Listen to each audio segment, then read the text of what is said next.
student, welcome to Bhavna Physics class, and as you can see on board, today I will discuss product of vectors. Before this, I have discussed about addition of vector, subtraction of vector and resolution of vector. Okay, and then the next term is what? Product of vector, then the division of vector will come. Division of vector is not in your course. This topic you will read in graduation. So we will discuss till product of vector. So here I want to show you one book. First of all, this is I.E. Irode book, The Fundamental of Mechanics. If you are preparing for IIT-JEE competition, then this book is best for you to clear the concept of mechanics. You know that mechanics is the most knowledgeable and sometimes most difficult part for a student of class 11. This is such kind of branch of physics from where so many varieties of numericals can be generated. So it will be better for you to get the concept first. If you know the concept, you can solve any kind of numerical. Okay? So I would like to prefer you this I.E. Irode book for the fundamental of mechanics. It is the base concept book, and this is the Mir publisher book and Moscow, from the Moscow. So you should go through this book if you are preparing for IIT-JEE, not for the medical examination, not for any NDA competition or any other competition. Means like so many competitions are there after class 12. So you should not go for this book for preparing regarding that competition. Okay, got it?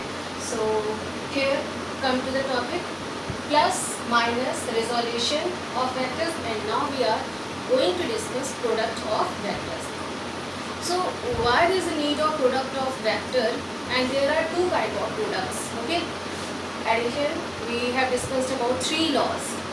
That same laws can be applied for the subtraction of vectors. Resolution is a kind of mathematical expression by which we can resolve the vector and we can gain the vectors. And now we are going to discuss product of vectors. So let's discuss some relations that are given in physics which are based on product of vectors. Like the case of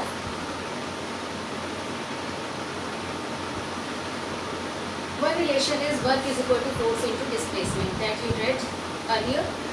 So force is a vector quantity, displacement is a vector quantity, and work is a scalar quantity. So by the product of two vector quantities, we are getting a scalar quantity. One more relation is there which is known as torque. The symbol here is tau. So tau is equal to again force and displacement. This is a special displacement, that is a perpendicular distance. We say it as a perpendicular distance. So this is also the product of two vector quantities. Here these two are vector quantity and torque is again a vector quantity. So how is it possible that we are getting at one time, by the product of two vector quantity, at one time we are getting a scalar quantity, and by the product of two vector quantity we are getting a vector quantity. And the speciality, the special portion of this relation is that both the right hand side terms are same and the mathematical expressions are also same. That means it strikes the mind that there are two varieties of product that we can put in between two vector quantities. Got it?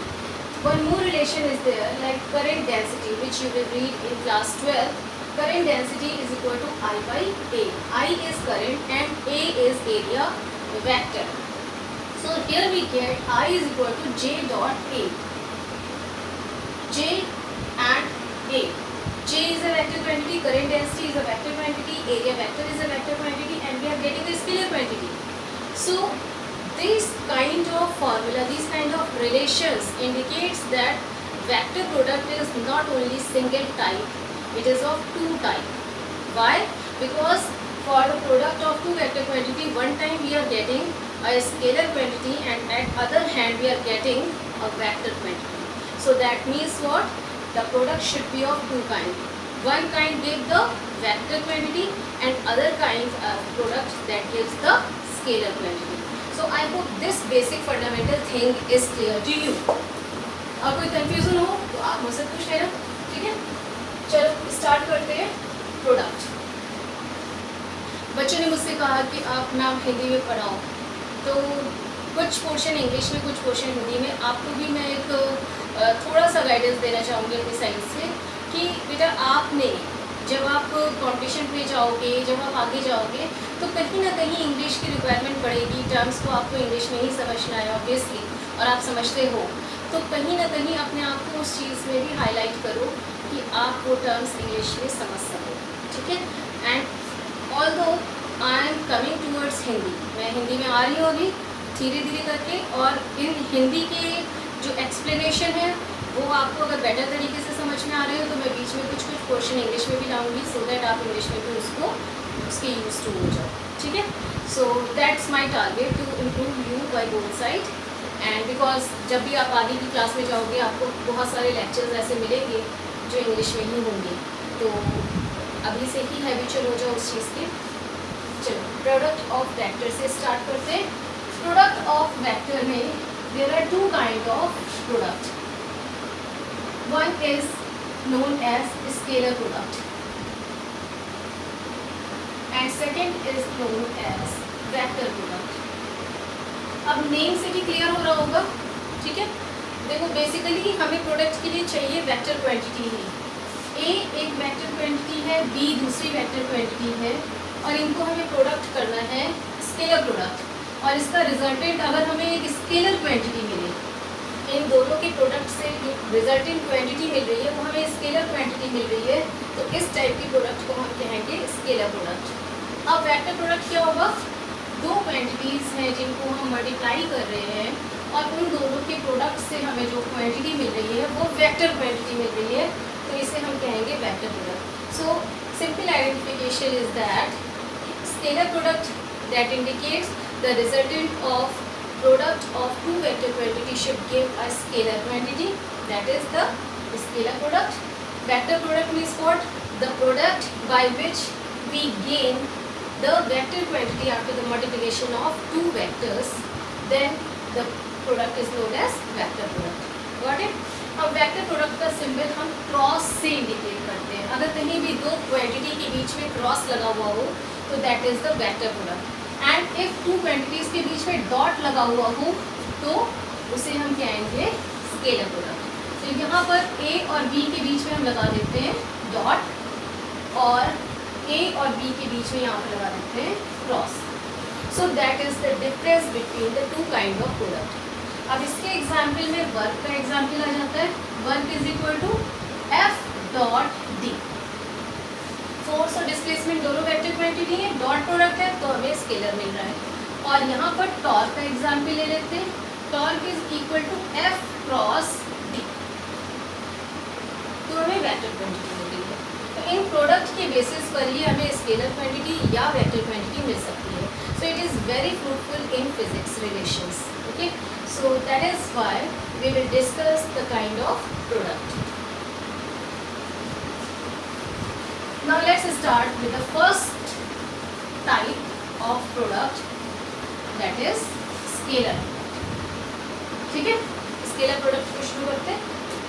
Scalar product जो होता है तो मैंने आपको बताया कि दो quantities के बीच में अगर डॉट लगा हुआ हो तो वो स्केलर प्रोडक्ट है। अब लेते किस तरीके से? Let A is a vector quantity and the direction of A is this is vector C। आपको मैंने रेजोल्यूशन के टाइम पे बताया था एक वेक्टर को हम 3 फॉर्म में रिप्रेजेंट कर सकते हैं। एक तो उसके रेजोल्यूशन के फॉर्म में, एक उसको बाय ग्राफ रिप्रेजेंट कर सकते हैं, एक इसको बाय फिगर रिप्रेजेंट कर सकते हैं।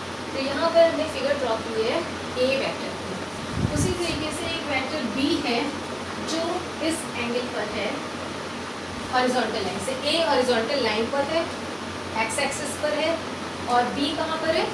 Eight some angle from the horizontal line. तो हमें अगर प्रोडक्ट निकालना है, जब एडिशन निकालना था तो हम क्या करते थे? ए एक वेक्टर है और उसका एडिशन बी से करना है तो बी को ए के हेड से और बी के टेल को हम आपस में ज्वाइन कर देते थे। उस तरीके से हमें रिजल्टेंट मिल जाता था एडिशन का। ए से लेकर बी तक ये रिजल्टेंट आर आ गया, which is equal to A plus B. ये एडिशन में हम करते थे। अब यहाँ पर एडिशन नहीं है, यहाँ पर क्या है, प्रोडक्ट है। तो प्रोडक्ट के लिए हमें कैसे करना पड़ता है कि दैट ए वेक्टर और बी वेक्टर दोनों के टेल को हमें एक साथ जोड़ना पड़ेगा। This is B vector, this is A vector, दोनों के टेल को हमने जोड़ दिया तो उस कंडीशन में हम इसका वेक्टर निकाल सकते हैं। इट डिपेंड्स ऑन, इसका प्रोडक्ट निकाल सकते हैं। It depends on the angle between the two. इनके बीच में अगर थीटा एंगल बन रहा है, ए हॉरिजॉन्टल था और बी क्या है, at some angle from the horizontal line, तो इनका जो एंगल होगा, let that angle is theta, then in that case the resultant, हमने आर ले लिया resultant, R should be equal to A dot B. और इसके बीच में जो थीटा है इसको हम क्या करेंगे कि बी का, B is a kind of diagonal. आप ये देखो, ये जो दो वेक्टर्स हैं एक दूसरे पर, अगर यहाँ पे प्रोजेक्शन ड्रॉ कर दें ए पर, तो बी का एक प्रोजेक्शन डालने पर क्या हो जा रहा है कि ए पर इसका हॉरिजॉन्टल कंपोनेंट मिल रहा है। तो बी इज अ डायगोनल, इसका हॉरिजॉन्टल कंपोनेंट निकालना हो तो हम कैसे निकालेंगे, वो निकलेगा बी कॉस थीटा से। कैसे, आपको मैंने पहले ही बताया था रिजोल्यूशन के टाइम पर। ये एक वेक्टर बी है, ठीक है, इसका आपने जब रिजोल्यूशन डाला तो ये एक ट्रायंगल बन रहा है ओ पी सी, सपोज एक ट्रायंगल है और ये एंगल है थीटा। तो जो वर्टिकल लाइन होती है दैट इज पी सी, तो perpendicular over hypotenuse is equal to sine theta. So यहाँ पे perpendicular P C over O P that is equal to sine theta, और बेस यानी O C over O P that is equal to cos theta. तो O C की value कितनी हो जाएगी, O C means horizontal component, O C is equal to हो जाएगा O P cos theta. यानी अगर आपको रिजोल्यूशन में हॉरिजॉन्टल कंपोनेंट निकालना है तो हॉरिजॉन्टल कंपोनेंट कॉस थीटा के फॉर्म में आएगा, diagonal multiplied by cos theta. So here B का वो कंपोनेंट हम लेंगे जो कि ए के डायरेक्शन में है। यहाँ पर एंगल क्या है, थीटा, तो क्या हो जाएगा A B cos theta. B का हमने कौन सा कंपोनेंट लिया, जो हॉरिजॉन्टल में था। अब ये डॉट साइन हट जाएगा, क्यों, क्योंकि अब हमने ये दोनों वेक्टर को अलाइन कर दिया है। आपने पैरेलल वेक्टर पढ़े थे, यहाँ पे दोनों वेक्टर पैरेलल हो गए। हमने बी का वो कंपोनेंट लिया है जो कि ए के पैरेलल में है। तो यहाँ पर क्या आ जा रहा है, बी को हम डॉट को हटाने के लिए क्या करेंगे, बी का कंपोनेंट जो कि ए के डायरेक्शन में है that is B cos theta. So now the resultant R is equal to AB cos theta. So we can say it that A dot B is equal to AB cos theta होता है। ठीक है, ये resolution से निकल रहा है। यहाँ पर हमने रिजोल्यूशन का कॉन्सेप्ट लगाया है, एक वेक्टर को हमने रिजॉल्व कर दिया। किस वेक्टर को रिजॉल्व किया यहाँ पर, B वेक्टर को। तो B वेक्टर को रिजॉल्व करने पर उसका हॉरिजॉन्टल वो कंपोनेंट हम दे रहे हैं which is parallel to the this A vector. Got it. तो इस तरीके से हमें यहाँ पर डॉट प्रोडक्ट मिल जाता है। So that is the relation, that is the formula for dot product. A dot B is equal to AB cos theta. I hope this point is clear to you. We get the formula A dot B dot product of vectors that is AB cos theta, where theta is the angle between A and B. Got it? यहाँ पर हमने क्या लिया था, A is the horizontal vector and B vector is making some angle from A. तो angle तो यहाँ पर ये भी हो सकता है कि हम B से लेकर A तक का एंगल में यानी B डॉट A रखें। जब हमने A डॉट B रखा, इसको कैसे करते हैं कि राइट हैंड स्क्रू रूल से रखते हैं। ठीक है, जब हमें इस तरीके से सोचो, अगर एज्यूम करो कि एक निडल है, उस निडल को आप ड्रिल कर रहे हो, ठीक है, वॉल में, तो वो निडल को ड्रिल करने के लिए वॉल में कैसे करोगे, ऐसे से मीन्स एंटी क्लॉकवाइज घुमाओगे। तो जब एंटी क्लॉकवाइज घुमाओगे तो वो जो निडल है वो कहाँ जाएगी, अंदर, वॉल के अंदर जा रही है। और जब आप ड्रिल करके राइट क्लॉकवाइज डायरेक्शन में करोगे इस तरीके से, तो क्या हो रहा होगा, वो बाहर आ रही होगी निडल, कहाँ से, वॉल से। तो मीन्स क्या है कि अगर आप क्लॉकवाइज घुमा रहे हो तो आपकी साइड में वेक्टर आ रहा है, और अगर आप एंटी क्लॉकवाइज घुमा रहे हो तो वेक्टर आपसे अवे जा रहा है। ठीक है, ये दो सिचुएशन है जो इसको एज्यूम करना, अपने माइंड में ये इमेजिन करो कि अगर हम एंटी क्लॉकवाइज किसी निडल को घुमाएंगे तो कहाँ जाएगी, ड्रिल होगी अंदर, वॉल के अंदर, आपसे अवे जाएगी। और अगर हम उसे क्लॉकवाइज घुमाएंगे तो आपकी तरफ आएगी। So that is the case of the product here. यहाँ पर अप्लाई होता है स्क्यू रूल। स्क्यू रूल इसे हम कहते हैं। यहाँ पर ए डॉट बी अगर हम कर रहे हैं तो हम किस डायरेक्शन में जा रहे हैं, ए डॉट बी करने पर हम एंटी क्लॉकवाइज डायरेक्शन में जा रहे हैं, ये इस साइड में जा रहे हैं। ठीक है, अगर हम इस साइड में जा रहे हैं तो वेक्टर कहाँ से शुरू हुआ, ए से शुरू हुआ और बी पे खत्म हो रहा है, तो हमें लेना पड़ेगा प्रोडक्ट ए डॉट बी। तो उस कंडीशन में हमें जो इन दोनों के बीच में एंगल मिल रहा है वो मिल रहा है theta. So here we get A P cos theta. Clear. अब अगर हम कहते हैं बी डॉट ए लिखना है, ए डॉट बी नहीं लिखना, बी डॉट ए लिखना है, तो बी डॉट ए लिखने पर क्या होगा कि हम बी से शुरू करेंगे और ए पर आएंगे, रिवर्स नहीं चल रहे, डायरेक्शन एक ही होगा। कौन सा डायरेक्शन हमने पहले लिया था, एंटी क्लॉकवाइज डायरेक्शन। तो अभी भी एंटी क्लॉकवाइज डायरेक्शन तो कहाँ से कहाँ आएगा, बी से लेकर ए तक। अब ये एंगल कितना होना चाहिए, अगर ये थीटा है तो ये 360 माइनस थीटा, पूरे 360 डिग्री एंगल में से थीटा को माइनस कर दिया, तो हमारे पास रिजल्ट क्या आ जाएगा, this is B A cos 360 minus theta. अच्छा, कॉस 360 माइनस थीटा होता क्या है, कॉस थीटा। कैसे पता चला, कोऑर्डिनेट में देख लो, यहाँ पर क्या होता है, 0 होता है, ये है 90 पाई/2, ये है पाई, ये है 3 पाई/2, तो यहाँ पर 3 पाई/2 और 3 पाई/2 में हम पाई/2 और ऐड कर देंगे तो क्या आ जाएगा 2 pi. So this is 2 pi, 2 pi means 360। तो 360 में से अगर हम थीटा वैल्यू माइनस कर दें तो हमें उतना ही एंगल मिलते हैं यहाँ पर। ठीक है, तो अगर हमें ये एंगल मिल गया तो यहाँ पर क्या आ जाना चाहिए, cos theta. So this will be B A cos theta. That means क्या, ए डॉट बी अगर हम करें या बी डॉट ए करें तो रिजल्टेंट तो हमें दोनों कंडीशन में बी ए कॉस थीटा या A B cos theta. B अब ये वेक्टर दे रहा है, अब ये क्या हो गया, मैग्नीट्यूड के, मतलब मैग्नीट्यूड में आप चाहे 5/4 लिखो चाहे 4/5 लिखो, रिजल्ट 20 आना है। ठीक है, उसमें डायरेक्शन नहीं है। जब डायरेक्शन होता है तब हमारे पास जो रिवर्स, हम ए डॉट बी को बी डॉट ए नहीं कह सकते हैं, लेकिन अगर यहाँ पे सिर्फ मैग्नीट्यूड है तो ए बी और बी ए दोनों इक्वल हैं, तो ए बी कॉस थीटा और बी ए कॉस थीटा दोनों सेम आ रहे हैं। क्लियर है ये, अब ये पॉइंट आपको क्लियर हो गया। ओके, अब इसमें से अगर इस पॉइंट में से अगर हम देखें तो ये कुछ रिलेशन हमें ये बता रहा है कि A dot B B dot A के बराबर होता है, इसे हम कहते हैं कम्यूटेशन लॉ। तो दैट मीन्स व्हाट, कि अगर हम प्रॉपर्टीज लिखना शुरू करें, प्रॉपर्टीज ऑफ स्केलर प्रोडक्ट, तो सबसे पहली प्रॉपर्टी हमें यही मिल करके आती है, निकल करके आ रही है, that scalar product are commutative।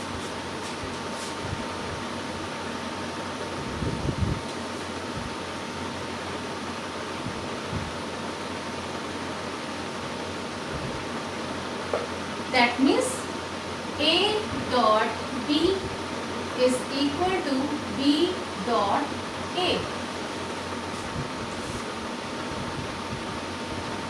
ये दोनों इक्वल है, कम्यूटेटिव लॉ फॉलो हो रहा है। Got it. अब सेकेंड लेते हैं distributive law. Scalar product is distributive. होता है कि नहीं होता है, चेक कर सकते हैं।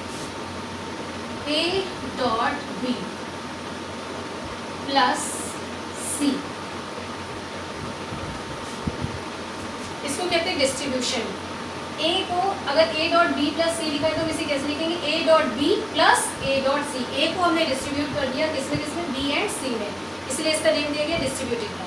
तो यहाँ पर क्या हो जाएगा, A dot B plus A dot सी।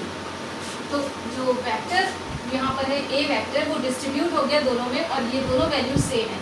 आप बी प्लस सी को ऐड करने के बाद ए से डॉट प्रोडक्ट निकालिए, या तो ए और बी का डॉट प्रोडक्ट निकालो, ए और सी का डॉट प्रोडक्ट निकालो और दोनों को ऐड कर दो, दोनों का रिजल्ट सेम आएगा। इसको अभी हम एग्जाम्पल्स के थ्रू चेक कर लेते हैं। सपोज करो ए इज इक्वल टू दिया है 3i प्लस 2j, ये दिया हुआ है। आपको मैंने रिजोल्यूशन में बताया था आई कैप और जे कैप। बी वेक्टर की वैल्यू है 2i प्लस 3j और सी वेक्टर की वैल्यू है i प्लस j। और भी कोई भी वैल्यू ले सकते हैं, मैंने ये एग्जाम्पल ले लिया है इसको केवल प्रूफ करने के लिए ये इक्वल आ रहा है कि नहीं आ रहा है। तो सबसे पहले करते हैं a dot B plus C, left hand side वाला टर्म LHS। LHS ने किया तो a को ऐसा रख दिया 3i प्लस 2j। उसके बाद हमने डॉट लगाया, फिर b प्लस सी करना है। तो b प्लस सी कैसे करेंगे, ये b है ये c है, b और में i वाले टर्म, b और c के i वाले टर्म एक साथ ऐड कर दो और j वाले टर्म्स एक साथ ऐड कर दो। तो 2i प्लस j, अगर यहाँ माइनस होता तो हम माइनस कर देते। तो 2i plus j, 2i plus i that is 3i और plus 3j plus j that is 4j। ये हो जाता। अब ये डॉट प्रोडक्ट है, इसका रिजल्टेंट देखो कैसे निकलता है। i वाले तो रिजल्ट जो होते हैं वो प्रोडक्ट में एज सच रिजल्ट दे देते हैं और i हट जाता है। सो दैट मीन्स व्हाट कि यहाँ पर 3 इंटू 3 दैट इज 9 हो जाएगा। i वैल्यूज हट जाएंगी, i डॉट आई, अभी मैं आगे डिस्कस करूँगी। i डॉट आई हट जाएगा, केवल उसकी वैल्यू हो जाएगी 1 प्लस j, और j की वैल्यू देखो तो 2 और 4, 2 4 8, सो प्लस 8। अगर यहाँ पे -1 होता तो -8 आ जाता, आपको माइनस साइन साथ में इंक्लूड करना है। j डॉट j जो होगा वो 1 हो जाएगा। i डॉट j 0 होता है, j डॉट i 0 होता है, वो भी आगे डिस्कस करते हैं। तो इसका रिजल्ट आ गया 9 प्लस 8 कितना हो गया 17। LHS का रिजल्ट 17 आ गया। अब देखते हैं RHS में भी यही रिजल्ट आता है कि नहीं। तो RHS ले लिया, a डॉट b किया, a डॉट b का मतलब क्या हुआ, i के प्रोडक्ट निकाल लो। तो 3 इंटू 2 दैट इज 6 और 2 इंटू 3, बीच में प्लस साइन, इसमें प्लस साइन लगा तो 2 इंटू 3 दैट इज 6। j की वैल्यू कितनी होगी 1, j dot j is 1, i dot j 0 हो जाता है, तो ये क्रॉस में हमें निकालने की जरूरत नहीं है। तो ये तो पहला रिजल्ट आ गया। उसके बाद प्लस a डॉट c 3, और इसमें देखोगे 3 1 3 और प्लस 2 इंटू 1 2। सो रिजल्ट क्या आ रहा है 12 plus 5 that is equal to 17। तो लेफ्ट हैंड साइड में और राइट हैंड साइड में दोनों के साइड में जो वैल्यूज आ रही है सेम आ रही है। इसका मतलब क्या हुआ कि ये जो हमने रिलेशन लिखा था डिस्ट्रीब्यूशन के लिए, डिस्ट्रीब्यूशन लॉ के लिए, that relation is correct one. और ये जो आपको मैंने प्रोडक्ट बताया ये अभी मैं नेक्स्ट प्रॉपर्टी में आपको डिस्कस करता हूँ। So scalar product are distributive, this is very important property.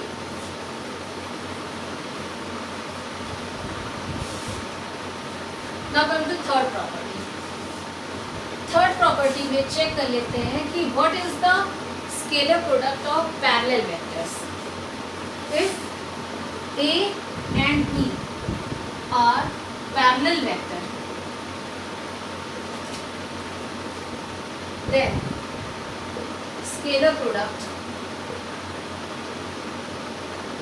is, मैंने इसके आगे छोड़ दिया है, अब इसको पहले चेक करेंगे, ठीक है।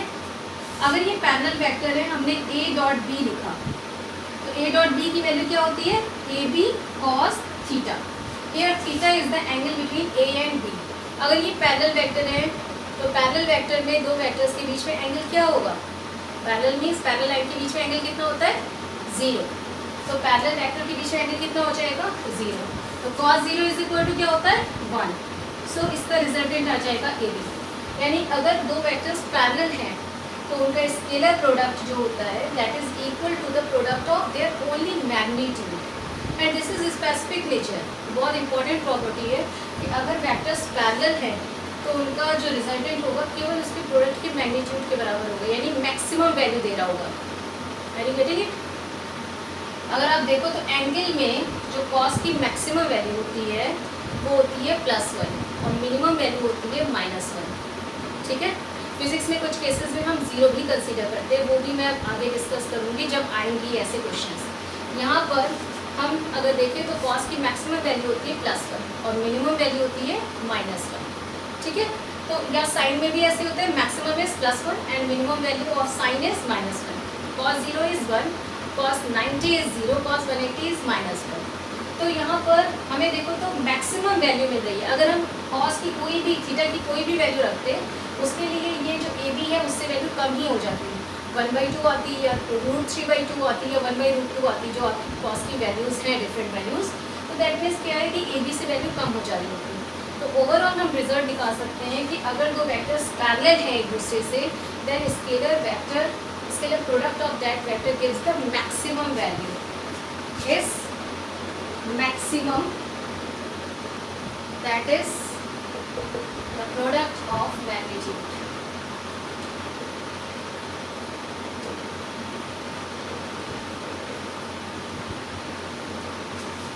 That is the product of magnitude of vectors A B. Got it? तो ये इंपॉर्टेंट प्रॉपर्टी है कि अगर पैरेलल होंगे तो हमें ऐसा रिजल्ट मिलेगा, ये रिजल्ट मिलता है. I hope this point is clear to you. ये थर्ड पॉइंट है, थर्ड प्रॉपर्टी है, इसको नोट डाउन कर लो. फिर मैं नेक्स्ट डिस्कस करती हूँ आपसे fourth property of scalar product.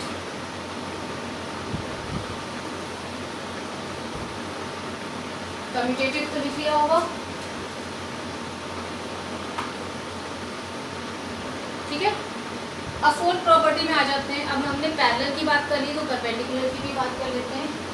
Fourth property is linked with A if A and B are orthogonal vector.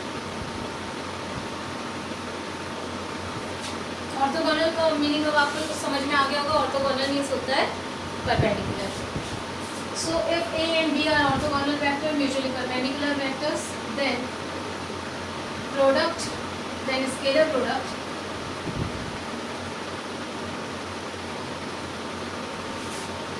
of the vector is, ठीक है. चेक करते हैं इसे. सेकंड पॉइंट ड्रॉप कर दे.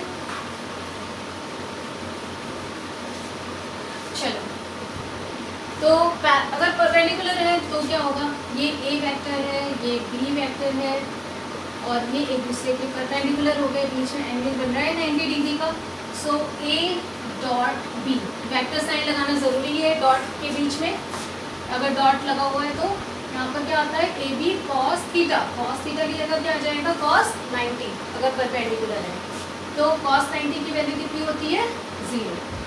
तो अगर हम ये कह सकते हैं, ये भी बहुत इंपॉर्टेंट है, बहुत बार पूछा जाता है कॉम्पिटिटिव एग्जामिनेशन में कि, या आपके सिलेबस में भी एग्जाम में भी पूछा जा सकता है कि ये जो स्केलर प्रोडक्ट होता है A डॉट B, ये रिजल्टेंट 0 देगा किस कंडीशन में, जब ऑर्थोगोनल होंगे. तो 0, अगर स्केलर प्रोडक्ट 0 आ रहा है तो this is the specific condition for the orthogonal vectors. आपसे पूछा जाता है कि prove that these two vectors are orthogonal. तो आप क्या करोगे कि A डॉट B निकालोगे. A डॉट B की वैल्यू अगर 0 आ जा रही है तो that means what, that two vectors are orthogonal. So I hope this point is clear to you. Okay, now come to next property.